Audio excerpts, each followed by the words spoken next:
Order! Order! You are an incorrigible delinquent at times. Behave yourself, man!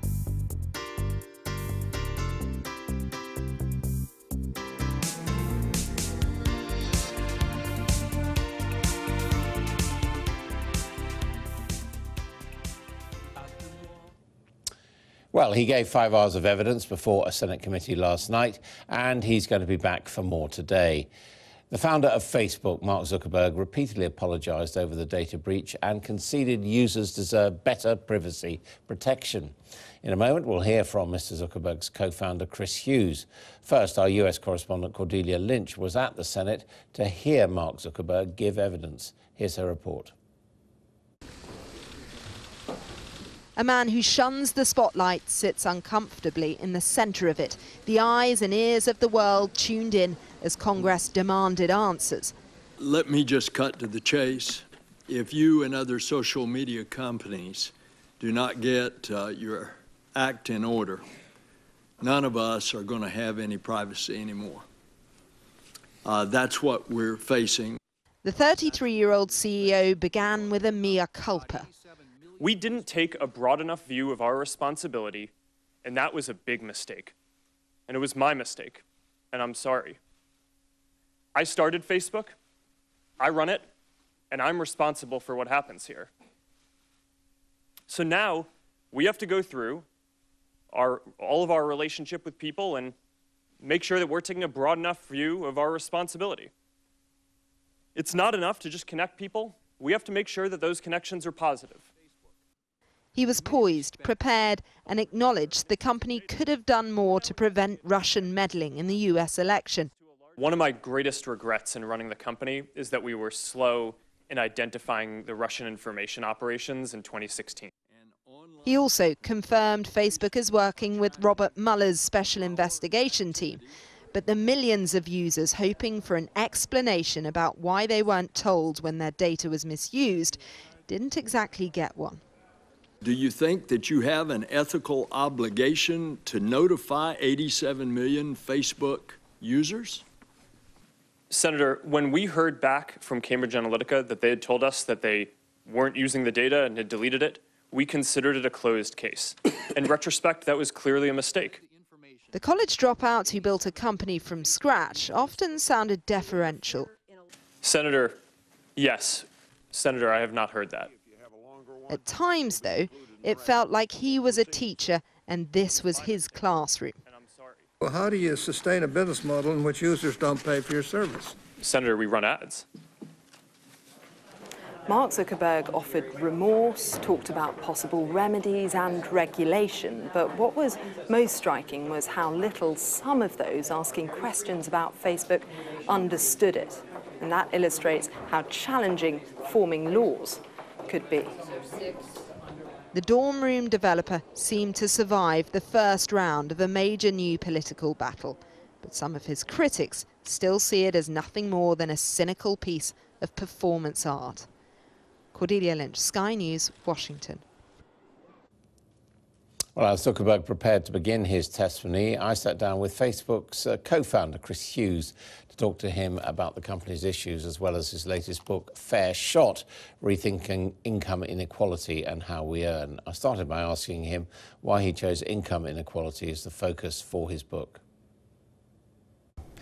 Well, I write the book because I wanted to tell my story and make the case that income inequality is the most challenging issue of our times. I grew up in a small town in North Carolina, got scholarship to go to a high school in Massachusetts, later to Harvard, roomed with Mark Zuckerberg, and as I say in the introduction to the book, ended up making nearly $500 million for 3 years worth of work. And I think there's nothing you can call that besides a lucky break, but I think that the key point is that my case, it may be extreme, but it's not that uncommon. A very small number of people in our economies are getting very, very lucky while everybody else struggles to make ends meet. And it's because we've purposefully structured the economy this way. So in the book, I call for guaranteed income for working people, the kind of income floor that we can establish that no one can fall below. In the US, we keep lowering taxes on people like me and on corporations, even though the past 40 years of economic evidence has shown that that is not good. for working people. And so my view is that we should adjust tax rates, bring them back into line with what they were like for much of the 20th century. And in so doing, we can cut the poverty rate in half and create an income floor that provides opportunity but what do to you everyone. do? You just have a maximum income, you take everything away? Or? To bring, no. To bring rates on income above $250,000 back up to where they were for much of the 20th century at 50%, and close this egregious loophole that we have in the United States that means that capital gains and investment income are taxed at a significantly lower rate than income. This is the Buffett rule, the idea that Warren Buffett pays less in taxes than his executive assistant. That's crazy. We so can how much bring those things into line. need to raise? I mean, we would raise on the order of about $300 billion, which is enough to create an income floor and provide economic opportunity to people who need it most. Not much chance of it happening, is there? I think so. I think that if there's anything that the election of Donald Trump spoke to last year, it's the idea that anything that seems crazy today, yeah, but in a couple of years, he's going in the other direction. He's in power now, but I think things change quickly. Now, you used to be a spokesperson for Facebook, or was that what you? Yeah. I was one of the co-founders. I was roommates with Mark, and then I worked on the product, marketing, and communications teams there for about 3 years until 2007. How much trouble do you think Facebook is in at the moment?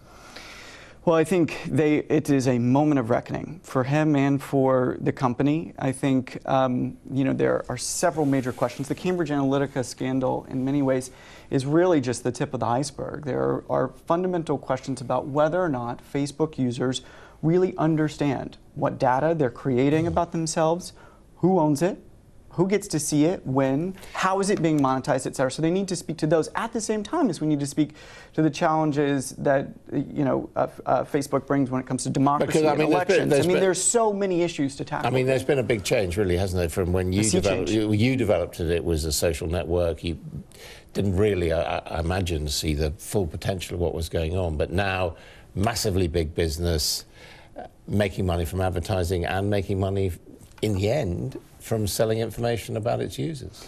And I think with that comes an immense responsibility, not only to ensure that users trust the service, but also the questions around how should Facebook be regulated in a way that ensures the security and privacy of users, but also make sure that any single company isn't having an outsized role in our democracy. Those are the questions that Mark is going to have to answer this week in front of Congress. But I think that it's important that a day or two of congressional testimony, that's not going to solve this issue, nor is a little notification at the top of your Facebook newsfeed. We've got to enter a new era where people understand that they are creating massive amounts of data, not just on Facebook, but across Google, Amazon, Apple, Samsung, et cetera, on these devices, and we have to ask questions about not only can we protect it, but all of that value, is there some responsibility for these companies to think about returning some of that to the users who are effectively leasing that to the companies? I mean, some people say, go back to the railways, go back to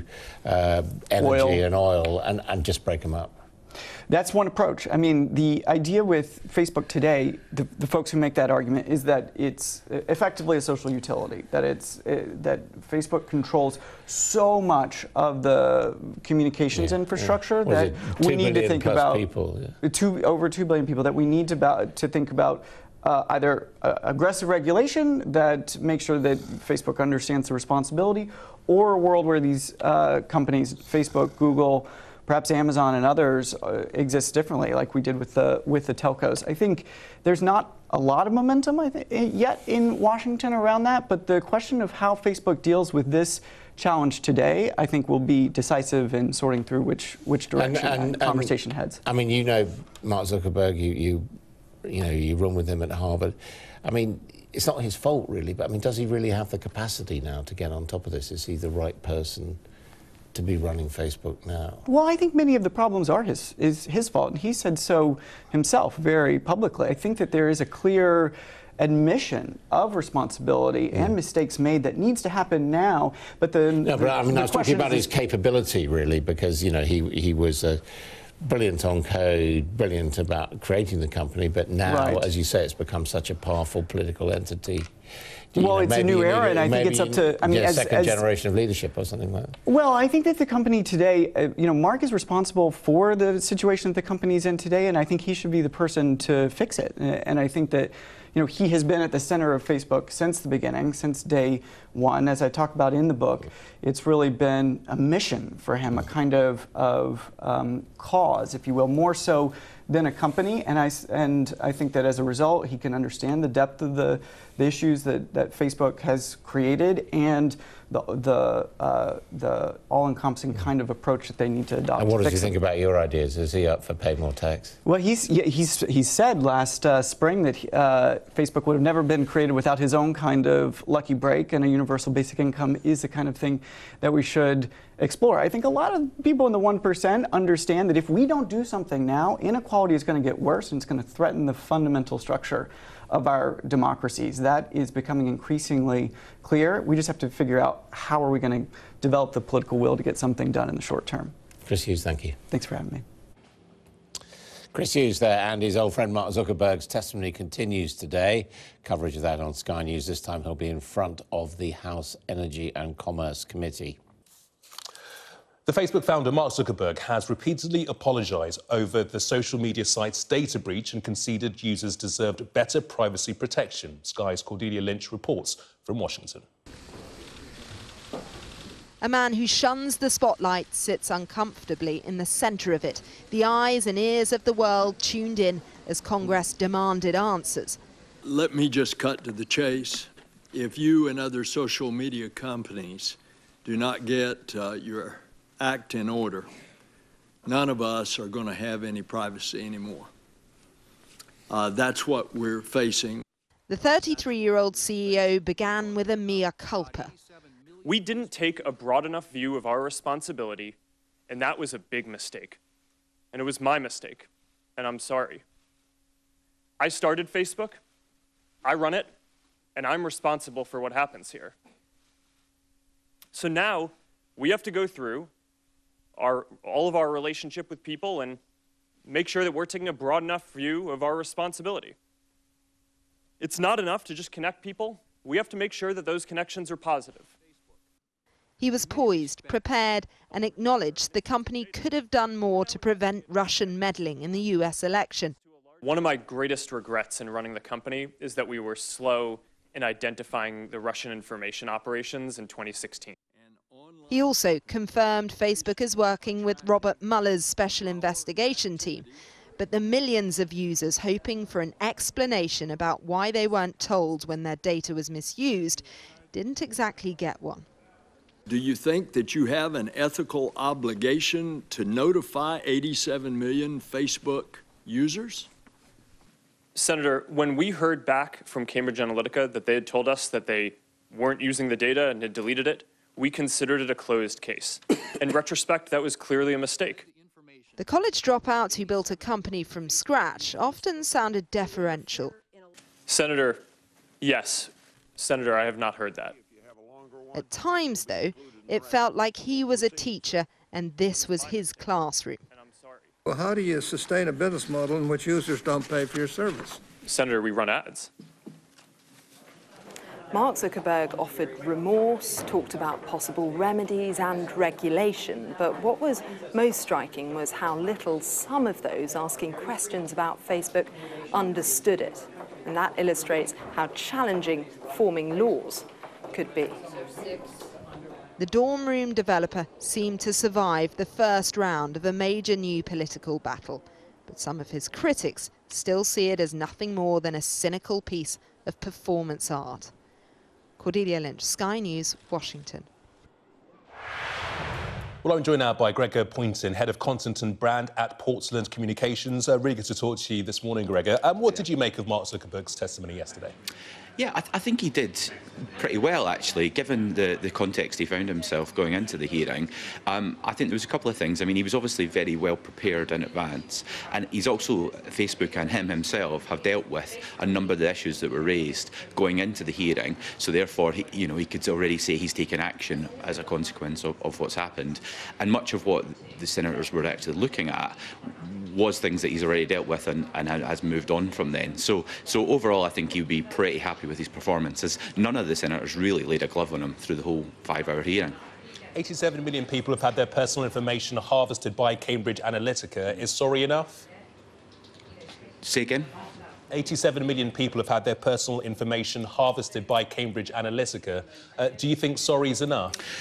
Well, no, I don't. Probably isn't, and I think that's the key for Facebook now is what do they do now, and I think that's how they'll be judged on it. I mean, they are saying the right things. They're looking across the whole piece of Facebook to make sure that people's data is secure.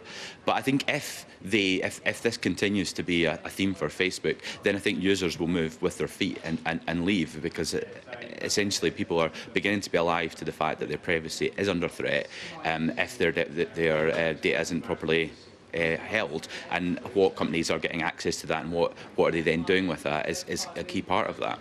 Yeah, it was an awkward exchange in many ways between the senators and Mr. Zuckerberg. Just before we go on, we'd just like to play out some of the exchange that we heard last night. Let's just have a listen into this. I'm communicating with my friends on Facebook and indicate that I love a certain kind of chocolate, and all of a sudden I start receiving advertisements for chocolate. What if I don't want to receive those commercial advertisements? Your user agreement sucks. I'm going to suggest to you that you go back home and rewrite it. And tell your $1,200 an hour lawyers, no disrespect, they're good. But tell them you want it written in English, in non-Swahili. I've got 4,900 friends on my Facebook page. I delete the haters and save room for family members and true friends on my personal page, as I'm sure everybody does. Well, how do you sustain a business model in which users don't pay for your service? Senator, we run ads. I see. That's great. Yeah, very interesting that, Greg. I mean, that last question and answer exchange, do you get the sense that the senators really had a complete grasp of what Facebook have been up to, what Cambridge Analytica have been up to? Because in our last exchange there, the senator was asking, well, how does Facebook make its money? And Mr. Zuckerberg said, well, it's ads. That is something that most people would have known. So if the legislators don't really have an understanding of what has taken place, can they really make legislation and put forward more rigid regulations? Yeah, absolutely. I think that was absolutely laid bare yesterday. The suggestion that, in a hearing such as that the Senate wouldn't even know the basics of the fact that, Facebook's revenue is driven by adverts was kind of shocking. And as you say, if those are the people then that are then looking to set proper regulation across the piece and not just for Facebook, then it is kind of frightening in terms of how they're going to achieve that. And I think that partly speaks to the point of the fact that Mark Zuckerberg came out fairly unscathed, is that a lot of the senators really didn't fully understand not just the business model but what had actually happened. And I think that for him, made it a much easier hearing than it perhaps might have been. I think the only two times he managed to really get pinned down was around sort of who knew what and when and who did what around Cambridge Analytica, and then also around whether Facebook is a monopoly or not and what sectors does it play in. That was only two times we really saw perhaps there was he was uncomfortable. The rest of the time he's answering basic questions on whether Facebook should be free or not. He did say he wanted to work more with legislators. Is more regulation inevitable now? I think it is, and I think even the social media companies themselves realise and accept that. I think the question is about what does the regulation look like, and how does that actually help save users and privacy, make sure that that's dealt with properly, without stopping users having the access to these fantastic services that they're obviously, still joining up to and using, in the not just millions but billions worldwide. And what effect does this have on Facebook's operations in Europe? Because presumably the regulations, the laws that are in place are different. Yeah, absolutely. So, I mean, I think the big piece that's coming in from Europe more broadly is GDPR, which is around data protection. And that will actually cover many of the issues that we've been seeing around Cambridge Analytica and about how data should be stored, who should have access to it, and what can be then done with it. So there is regulation coming in on the sort of data protection side. But I think the worry for Facebook, of course, is that sort of in a piecemeal way that, they are such a global organisation that you could see regulation coming in Europe and US and be differential, and that then adds additional complexity in terms of how they run their business, where at the moment they have essentially a kind of global service which, no matter what part of the world you're in, you can access. Gregor, really interesting talking to you. Many thanks for joining us this morning. Thanks. The Facebook founder Mark Zuckerberg has revealed his personal data was among the millions harvested by the British firm Cambridge Analytica. He made the disclosure during his second day of questioning by politicians in Washington. Our technology correspondent Rory Catlin-Jones was watching. Zuckerberg is absurd! Zuckerberg is absurd! Outside, a sceptical welcoming party for Facebook's founder. Inside, after his 5-hour session yesterday, a new set of American politicians trying to land a blow on Mark Zuckerberg. Congressman, we try to collect and give people the ability But I'd like share you to answer yes or no, if you could. Will you make the commitment to changing all the user default settings to minimize to the greatest extent possible the collection and use of users' data? I don't think that's hard for you to say yes to unless I'm missing something. Congressman, this is a complex issue that I think deserves more than a one-word answer. Well, again, that's disappointing to me because I think... And then a surprise. Guess whose data had been taken? Was your data included in the data sold to the malicious third parties? Your personal data? Yes.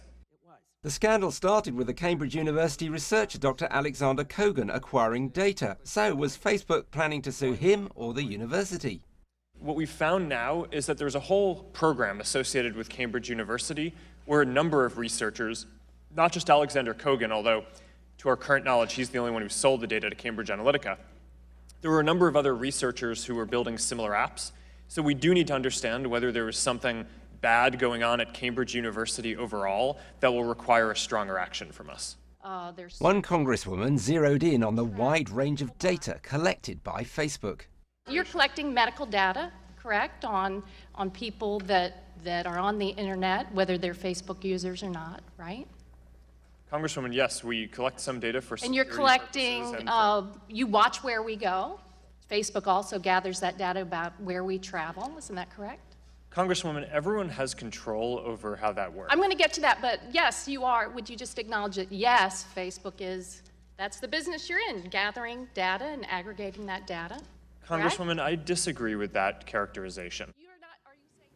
In 2 days of questioning, Mark Zuckerberg has mostly parried the blows, but it's clear that regulation of this extremely powerful company is now on the agenda for politicians in America and around the world. Facebook's motto used to be, move fast and break things. That just won't wash anymore. Clive. Rory, many thanks for that. Rory Catlin-Jones there. Now here on Capitol Hill, Mark Zuckerberg faced his second day of questioning, today in front of the House Energy Committee. His reluctant appearance, forced because of revelations, first broadcast by this program and published in The Observer, that the privacy of 87 million Facebook users had been breached and may have been improperly used by Cambridge Analytica to help Donald Trump in the 2016 presidential election. Ever since we broke this story, Mr. Zuckerberg has steadfastly refused to do an interview with this program. So earlier today, what did I do? I trudged along there to try to speak to him myself. Mr. Zuckerberg, why did it take our whistleblower to force you to testify at all? Anyway, he is at least answering questions from Congress, telling lawmakers that the regulation of Facebook that he had always resisted is now, quote, inevitable. Our Washington correspondent Kylie Morris has been following his testimony. Kylie. Yes, John, slightly more robust questioning today, perhaps off the back of the Senate committee yesterday, and criticism that some of those lawmakers weren't very well informed when it came to asking the kinds of questions they needed to ask. He is still, in fact, speaking before that committee. I think we can see a little bit of it at the moment if we want to go to it live. Congressman, yes, there is. There is a setting, so if you don't want any data to be collected around advertising, you can turn that off, and then we won't do it. In general, we offer a lot of settings over every type of information that you might want to share on Facebook, and every way that you might interact with the system. From here's the content that you put on your page, to here is who can see your interests, to here's how you might show up in search results if people look for you, to here's how you might be able to sign into developer apps and log in with Facebook and advertising. And we try to make the controls as easy to understand as possible. You know, it's a broad service. People use it for a lot of things, so there are a number of controls, but we try to make it as easy as possible and to put those controls in front of people so that they can... As you can hear, many more explanations there about privacy settings and all the choices that are available for Facebook users. But I think this idea that Mark Zuckerberg has been selling before both committees, the idea that this is all about simply connecting people and that it comes from a very benevolent place, as he describes it, isn't playing as well today. However, that may be certainly true for some of the politicians, but as far as investors are concerned, the Facebook share value really bounced yesterday as a result of Mark Zuckerberg's first appearance before the Senate, back to its highest level since the Cambridge Analytica scandal broke. Now, Kylie, I tell you, He walked into the room $3 billion richer than the day before. Mark Zuckerberg's personal wealth back to $64 billion off the back of a bump in Facebook shares after his deft handling of questions yesterday. And just like yesterday, he began with, sorry. We didn't do enough to prevent these tools from being used for harm as well. And that goes for fake news, foreign interference in elections, and hate speech, as well as developers and data privacy. We didn't take a broad enough view of our responsibility, and that was a big mistake.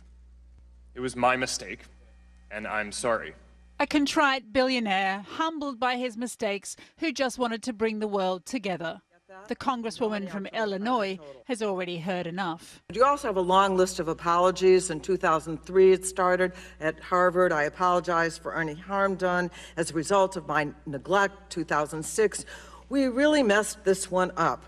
But the Cambridge Analytica mess is on a different scale, especially when Congresswoman Schakowsky asks the Facebook CEO, were there other Cambridge Analyticas, other companies that app developer Alexander Kogan might have passed user data to? How many are there total, and what are their names? Congresswoman, we can follow up with you to make sure that you get all that information. Yeah, but order of magnitude. I don't believe it was a large number, but as we complete the audits, we will know more. What's a large number? A handful. So try to hold in your mind that the CA harvesting of information now affects as many as 87 million users. And by Zuckerberg's admission, there are potentially a handful more companies that might have done the same thing. And that's just from one app, Alexander Kogan's personality quiz, which is why Congressman Bob Latter asks, how many apps are there out there that you'd have to investigate? There are tens of thousands of apps that had access to a large amount of people's information. So we're going to do an investigation, and then if we find anything suspicious, then we're going to bring in third-party auditors to go through their technical and physical systems to understand what they did. And if we find that they misused any data, then we'll ban them from our platform, make sure that they delete the data, and tell everyone affected. Which means a mind-boggling slice of Facebook's 2.2 billion users could have had their privacy breached. Even a humble billionaire who started a website in his dorm room and grew up to be the boy wonder of global technology. Was your data included in the data sold to the malicious third parties? Your personal data? Yes. It was. Are you willing to change your business model in the interest of protecting individual privacy? Congresswoman, we have made and are continuing to make changes to reduce the amount of data. Are you willing to change your business model in the interest of protecting individual privacy? Congresswoman, I'm not sure what that means. Well, I'll follow up with you on it. There's a lot to follow up on, not only from the House committee, but also from the Senate, where the Facebook CEO's own privacy was in sharp focus yesterday. Mr. Zuckerberg, would you be comfortable sharing with us the name of the hotel you stayed in last night?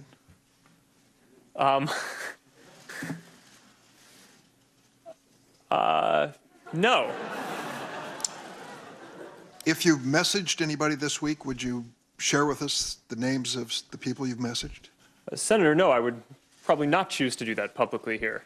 I think that may be what this is all about. Your right to privacy, the limits of your right to privacy, and how much you give away in modern America in the name of, quote, connecting people around the world. Let's start with the user agreement. Here's what everybody's been trying to tell you today, and I say this gently. Your user agreement sucks.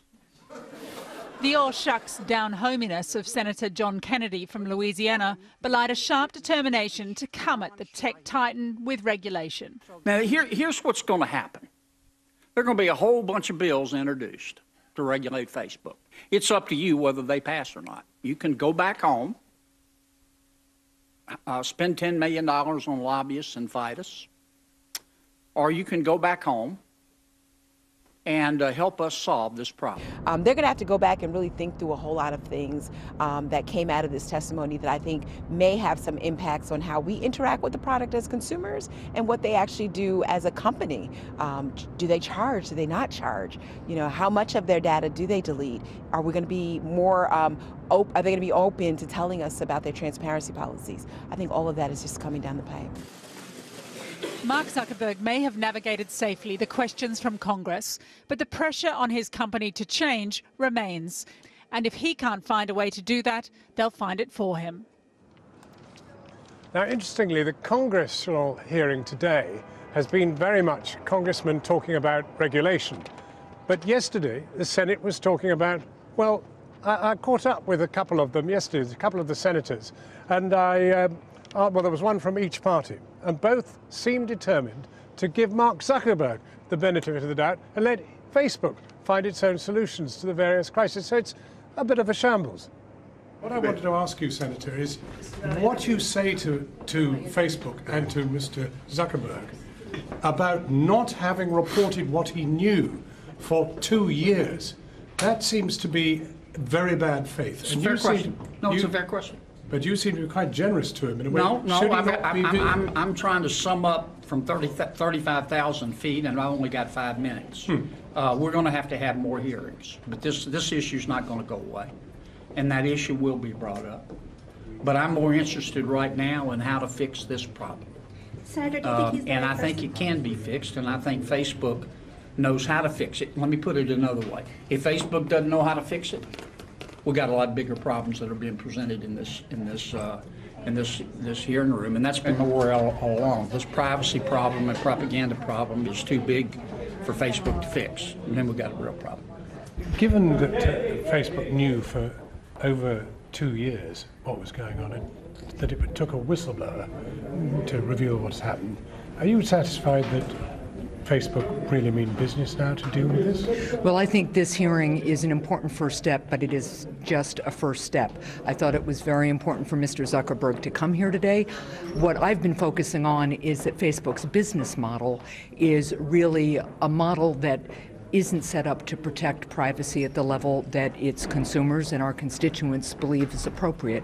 So as interested as I am in what Facebook will do, I'm more interested in what Congress is going to do to protect our constituents and our democracy. And when it comes to the specifics of Cambridge Analytica, I think what you heard is a real interest in further hearings on that. Well, earlier this evening, Cambridge Analytica revealed that its acting chief executive, Dr. Alexander Taylor, has stepped down from the post. Dr. Taylor, who was featured in the Channel 4 News undercover investigation into Cambridge Analytica, will remain employed by the firm. Paul McNamara is outside the company's headquarters in central London. Paul. Evening, John. Yes, just over 22 days of being in post, and only a few hours after Mark Zuckerberg himself said that Cambridge Analytica had harvested his data, they released this statement. The board has announced today that Dr. Alexander Taylor has stepped down as acting CEO and will resume his former position as Chief Data Officer in order to focus on the various technical investigations and inquiries. We would like to thank Dr. Taylor for his service in what has been a challenging time for the company. That challenging time they speak of course, began when during an investigation by this program, the former chief executive, Alexander Nix, told our undercover reporters about potential bribes and entrapment he said he could orchestrate. Now, Mr. Nix was promptly suspended. His replacement now has only lasted 3 weeks. We're told that's to focus on investigations. And there are at least two. One by Cambridge Analytica themselves, they've appointed an independent QC, and one by the Information Commissioner's Office, who raided the offices here just a couple of weeks ago. But what we aren't being told is who the replacement will be. Will they be bringing in someone new? Will they be reinstating Alexander Nix, who, as far as we know, still has a number of roles here? Or is there simply no one at the helm here? And remember, while the eyes of the world this week are with you in Capitol Hill looking at Mark Zuckerberg, next week they will be back in London as Alexander Nix goes before a parliamentary select committee hearing, answering questions to whether or not he misled them previously. Well, we're joined now by Andrew Sullivan, writer-at-large for the New York Magazine. Now, Andrew, have we got anywhere with this? We got the man up there, that's a pretty amazing thing, but have we learnt anything? We got anything? I think the one actual significant thing is that Mark Zuckerberg basically said he's responsible for the content on Facebook. That's a big deal. If Facebook is not simply a platform in which he's sort of neutral, but he's actually responsible for what's in it, that turns it into a publisher. And a publisher is going to be subject to certain kinds of regulations that it wasn't before. But isn't it beyond regulation? 2.2 billion people in this world. I mean, you can't have one single nation trying to sort it. No, you can't. You can't even have multiple nations trying to sort it. This is a bigger, more hard to tackle complex than we can imagine. The only solution to this is get off Facebook. I mean, it is using you. If you're not paying for a product online, you are the product. Well, and if you don't want yourself to be used this way and manipulated this way, the only way out of it is to get off Facebook altogether. Well, isn't there another alternative, which is in actual fact Zuckerberg turns Facebook into a paid-for service? He could do that, or he could make it free. I mean, he could remove all the attempts to monetize it. The whole business model of this is to sell your private information to third parties. That's what it's built on. You could imagine a network of communication which wasn't built on that, but it would require a sort of philanthropic effort, not a business one. Well, that's the sort of speculation about what could happen. But what does happen, and one can't see it stop happening for the moment, is that they can harvest our data and use it in anti-democratic ways. Yes, this is profoundly dangerous for a liberal democracy. It's profoundly dangerous for our understanding of what truth is. It equalizes every kind of source of information, including the worst kinds of information. I don't know quite how you solve this. As long as you have an internet, this is possible. What you can do is prevent people from making a huge amount of money off it, which is what Zuckerberg has been doing. But in a sense, I go back to the first question. Has dragging Mr. Zuckerberg to Capitol Hill actually really resolved anything at all? And does it promise anything in and of itself? I don't think so. I think this was an act of political venting. This was a way in which the Congress was required really to express disgust or disagreement with Zuckerberg, but it's performance more than it is actually active legislation. One rather intriguing thing was whether many of the senators in particular really fully understood the internet, or even Facebook itself. Or even whether Mark Zuckerberg really understood it, really understood the consequences of this. I think we've all been so enraptured with this technology, I certainly was, that we never fully thought through its full consequences. I don't think anybody knows where this is leading, the senators least of all. Mark Zuckerberg's revelation here on Capitol Hill that he had his own data harvested has been echoed across the Atlantic as British Facebook users are being notified about what happened to their personal details. In London, the Culture Secretary Matt Hancock hauled in Facebook executives to explain the data privacy harvest and what the company was going to do about it. The department described the meeting as robust but constructive. As they have here in Washington, Facebook was told they face increased regulation and even new legislation. Our business editor Siobhan Kennedy has the latest. It was my mistake, and I'm sorry. For Sam Lane, Mark Zuckerberg's apology is personal. He's one of nearly 90 million people around the world who've had their private information on Facebook siphoned off by Cambridge Analytica without their knowledge. I have no idea what I can do now. And I think that's probably what the most worrying thing is, that I feel like even if I deleted all my Facebook, Instagram, other social media profiles, all that data has already gone out there. I feel very exposed. Can you go to the link and click on it again? Yeah, sure. Facebook had said on Monday it would notify the millions of users who'd had their data harvested. But in Sam's case, he only found out when a friend sent him a link to check his data. For this breach, for example, I didn't get a notification to say that my data had been taken. I followed a link that a friend had shared to say, check this to see if your data has scraped. After following the link, then I found out. But if I hadn't followed that link, then I wouldn't have known. Ironically, he wasn't the only one finding out. Mr. Zuckerberg himself admitted he'd had his data scraped. A rare personal insight into an otherwise crafted, well-rehearsed set of responses that had congressmen hanging on his every word, looking for clues behind the Facebook face. Some lawyers think they've already heard enough. Overnight, British Facebook users joined a US class action suit, alleging their data was stolen and improperly used, a claim Cambridge Analytica denies. This is obviously probably one of the largest, if not the largest, data breach in history. There are millions upon millions of people who use Facebook every day and entrust their private information to Facebook. And Facebook has essentially violated their faith and trust in that organisation and have profited as a result. Incidentally, this lawyer's Facebook data was also scraped, but even he can't join his own class action. Today, the government here also demanded answers, only behind closed doors. Now I'm outside the Department for Culture here, where we understand Facebook executives are meeting right now with the Secretary of State. This is a meeting supposedly all about openness and transparency. Yet despite that, no one from the company, from Facebook, nor from the department here would tell us exactly when the meeting is or even who's attending. The Culture Secretary later issued a statement with plenty of feisty language, but with no concrete pledges from Facebook. He did threaten regulation in the future, but it's not the first time we've heard that against a social media giant. I started Facebook, I run it, and at the end of the day, I'm responsible for what happens here. Is he convincing? Do you feel that he's on top of this? What do you think about it?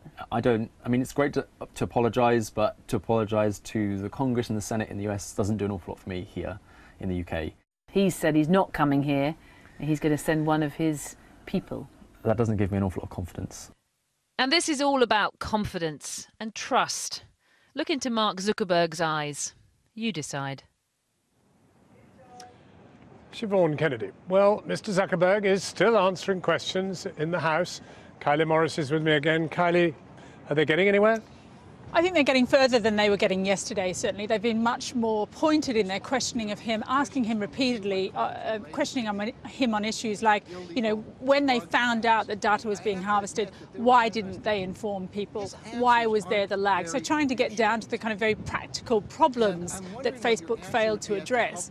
In a broader sense, I mean, they're threatening regulation, but in the same way as in the UK, the Information Commissioner's resources are very limited, as we have discovered. Similarly, the FTC here has very limited resources with which to go after these massive internet companies. So in fact, the promise of regulation may be threatening, but there is simply not the resources to kind of hold these people to account.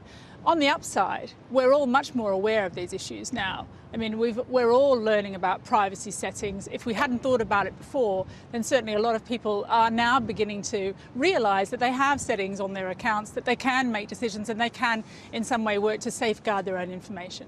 You know, Kylie, you land here to come and cover one story, and suddenly there's three enveloping the entire city. I mean, it's a maelstrom.